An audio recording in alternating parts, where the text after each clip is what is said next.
कहानी की शुरुआत होती है और हम चार्ल्स को देखते हैं। चार्ल्स पेशे से एक डिटेक्टिव है और इस काम में उसका बहुत नाम है। सोफिया लिनेडिस एक केस के सिलसिले में चार्ल्स से मिलने आई है। कुछ रोज पहले हार्ट अटैक से उसके दादाजी की मौत हुई थी, पर अब कुछ ऐसे राज उजागर हुए हैं जिससे सोफिया को लगने लगा है कि उसके दादाजी की मौत नहीं बल्कि प्लान्ड मर्डर हुआ है। और होश उड़ा देने वाली बात यह है कि उसका शक खुद के ही परिवार के लोगों पे है। चार्ल्स ये केस ले लेता है। सोफिया के दादाजी बहुत बड़े बिजनेस टाइकून थे। इस केस को सॉल्व करने से उसके नाम और दाम दोनों में इजाफा ही होगा। ये सोचकर वो लिनेडिस फैमिली की जानकारियां इकट्ठी करना शुरू कर देता है। आगे चार्ल्स लिनेडिस के मेंशन पर पहुंचता है जहां सोफिया उसे रिसीव करती है। परिवार में कितने लोग हैं, किसका स्वभाव कैसा है, दादाजी का अतीत, उनके प्रति लोगों का व्यवहार, चार्ल्स की थोड़ी मदद हो जाए ये सोचकर सोफिया उसे ये सारी जानकारियां देती है। चार्ल्स फैमिली की पहली मेंबर सोफिया की मां मैग्डा से मिलता है। मैग्डा एक थिएटर एक्ट्रेस रह चुकी है। वो थ्रिलर जैसे ड्रामे ज्यादा करती है। इसी वजह से वो हर बात को तोड़ मरोड़ कर कहती है। वो अपने जीवन में एक सफल अदाकारा ना बन पाई, ये दुख और गुस्सा उसके स्वभाव से झलकता है। चार्ल्स फिलहाल उसे नजरअंदाज करता है क्योंकि बहुतों के भीतर का राज अभी जानना बाकी था। चार्ल्स की दूसरी मुलाकात सोफिया के डैड से होती है। वो चार्ल्स को देखकर नाखुश हैं। उनकी बीती जिंदगी का हाल कुछ खास नहीं था। उन्हें शराब और जुए की बुरी लत थी। उनकी हरकतें खानदान के नाम पर कीचड़ मलती रही और उनसे बड़ा बेटा होने का हक छीन लिया गया। इसी वजह से पिता के मरने का उन्हें रत्ती भर दुख नहीं था। इतने कारण काफी थे चार्ल्स का उन पर शक करने के लिए, लेकिन कतार अभी लंबी थी। किसके अंदर कौन सा राज छुपा है ये जानना बाकी था। इसके बाद बिना इजाजत चार्ल्स फैमिली के तीसरे सदस्य सोफिया के अंकल आंट यानी रॉजर लिनेडिस और क्लीमेंसी लिनेडिस के कमरे में घुसता है। क्लीमेंसी सवालों के जवाब बड़ी राधानी से देती है, जबकि रॉजर चापलूसी करता है। पर रॉजर का व्यवहार एकदम से बदल जाता है जब चार्ल्स के तीखे सवाल रुकने के नाम नहीं लेते हैं। क्लीमेंसी होशियार है। डिटेक्टिव से उलझना रॉजर की मुश्किलें बढ़ा सकती है, इसलिए वो चार्ल्स को बहकाने की कोशिश करती है और चार्ल्स उसकी इस चाल को अच्छी तरह भांप लेता है। ब्रेंडा सोफिया के दादाजी की दूसरी पत्नी थी। वो हसीन और जवान थी, इतनी खूबसूरत कि कोई भी उसे पाने के लिए किसी भी हद तक चला जाए। सबको ब्रेंडा पर शक था कि इतनी सुंदर औरत किसी बूढ़े आदमी से शादी क्यों करेगी। कारण साफ था, पैसों के लिए। हो ना हो उसी ने अपने पति यानी सोफिया के दादाजी का मर्डर किया है। पर ब्रेंडा चार्ल्स को एक अलग ही कहानी सुनाती है। वो क्लब्स और कैसीनो में कभी डांस किया करती थी। चंद रुपयों से कोई भी उसकी इज्जत के साथ खिलवाड़ कर लेता था। एक वक्त आया जब वो जिंदगी से हार मान चुकी थी। तभी सोफिया के दादाजी एक मसीहा के रूप में आए और उसे अपनाकर एक इज्जत भरी जिंदगी दी। फिर वो ऐसे इंसान को मार कैसे सकती है। ब्रेंडा की दलीलें सुनकर चार्ल्स पिघला नहीं, क्योंकि उसकी कहानी और उसकी बेसब्री आपस में मेल नहीं खाती हैं। अब बारी लॉरेंस की थी। लॉरेंस फैमिली का कोई सदस्य नहीं, एक ट्यूटर था और इसी घर में रहता था। शक के बिना पर थोड़ी बहुत बातचीत उससे भी की गई, पर चार्ल्स को उसमें शक करने जैसा कुछ लगा नहीं, क्योंकि सोफिया के दादाजी की नॉर्मल डेथ नहीं मर्डर हुआ है। ये जानने के बाद भी वो इसी घर में मौजूद है। अगर वो गलत होता तो यहाँ से भाग चुका होता। इस घर में एक छोटी बच्ची भी है, जोसेफीन, जो हर दूसरे मेंबर से मिलने के बाद और तीसरे मेंबर से मिलने के पहले चार्ल्स से भेंट करती है। उसके पास कईयों के राज है। छोटी बच्ची समझकर उस पर कोई ध्यान नहीं देता है, पर वो सब पर नजर रखती है। चार्ल्स उसके बात करने के तरीके से हैरान रह जाता है। जहाँ के बच्चे इतने शातिर हों, वहाँ के बड़ों से निपटना इतना आसान नहीं होगा।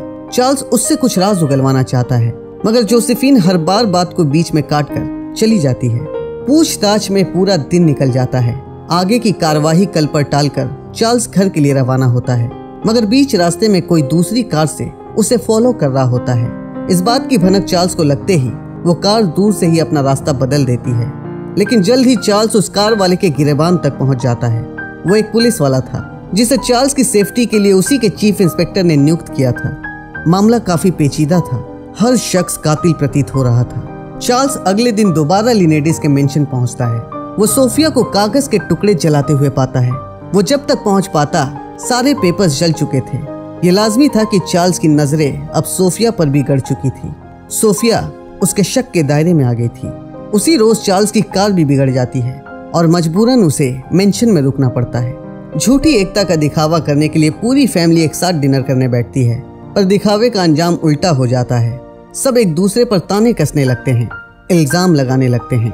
रॉजर बड़े भाई को, मैग्डा लॉरेंस को, लॉरेंस मैग्डा को और ब्रेंडा क्लीमेंसी को सोफिया के दादाजी के मौत का जिम्मेदार ठहराती है।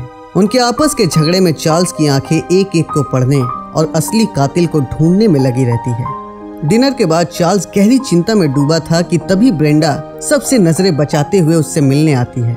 सोफिया चार्ल्स को ब्रेंडा के साथ देखकर भड़क उठती है। दरअसल सालों पहले सोफिया और चार्ल्स एक दूसरे से मोहब्बत करते थे, एक दूसरे को चाहते थे, लेकिन किन्हीं कारणों की वजह से उन दोनों को अलग होना पड़ा। लेकिन शायद आज भी सोफिया चार्ल्स को मन ही मन चाहती है। चार्ल्स बहुत समझाने की कोशिश करता है कि उसके और ब्रेंडा के बीच में कुछ नहीं है, पर सोफिया उसकी कोई भी बात सुनना ही नहीं चाहती है। अगले रोज पता चलता है कि जोसेफीन को मारने की कोशिश की गई। एक छोटी सी बच्ची ने किसी का क्या बिगाड़ा होगा। तहकीकात करते हुए चार्ल्स जोसेफीन के कमरे में पहुंचता है, जहां लेडी एडिथ अपने पीछे कुछ छुपा रही होती है। उसे शक तो हर एक पर है, पर बगैर पुख्ता सबूत के वो किसी पर उंगली भी तो नहीं उठा सकता है। इस वक्त जोसेफीन की हालत नाजुक है। वो हॉस्पिटल के आईसीयू वार्ड में एडमिट है।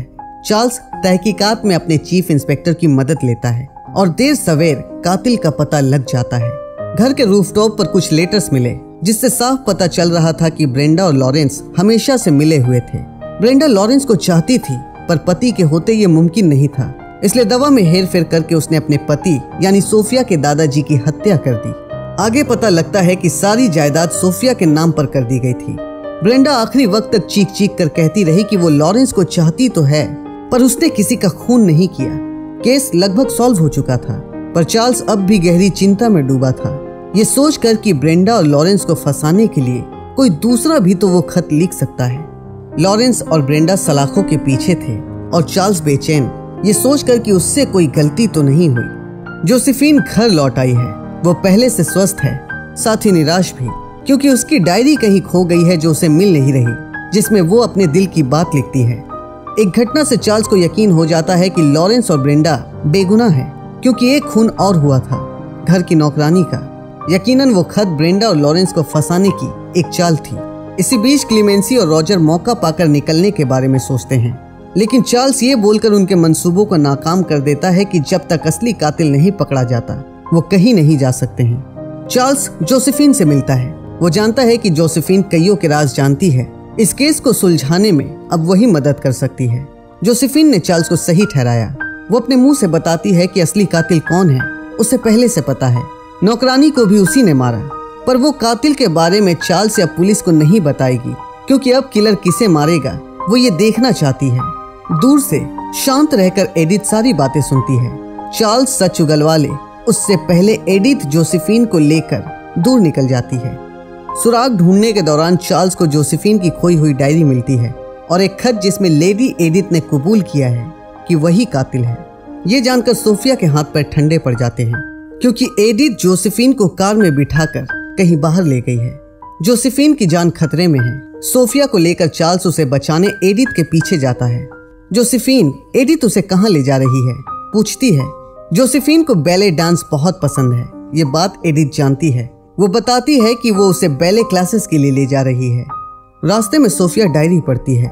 उसके होश उड़ जाते हैं ये जानकर कि असली कातिल एडिथ नहीं जोसेफीन है। डायरी में साफ साफ लिखा है, बैले डांस करने से रोका तो गुस्से में उसने दवाइयां बदलकर दादाजी की हत्या कर दी। नौकरानी को उस पर शक हुआ तो उसे भी साइनाइड देकर मार डाला। ये सब कुछ जोसेफीन ने खुद अपनी डायरी में लिखा है। पीछे से आते चार्ल्स की कार देखकर एडिथ अपनी रफ्तार और तेज कर देती है। दरअसल एडिथ को जोसेफीन का राज पहले ही पता चल गया था, इसीलिए तहकीकात के वक्त वो चार्ल्स की नजरों से उस डायरी को छुपा रही थी। परिवार आपस में ही लड़ मर रहे थे।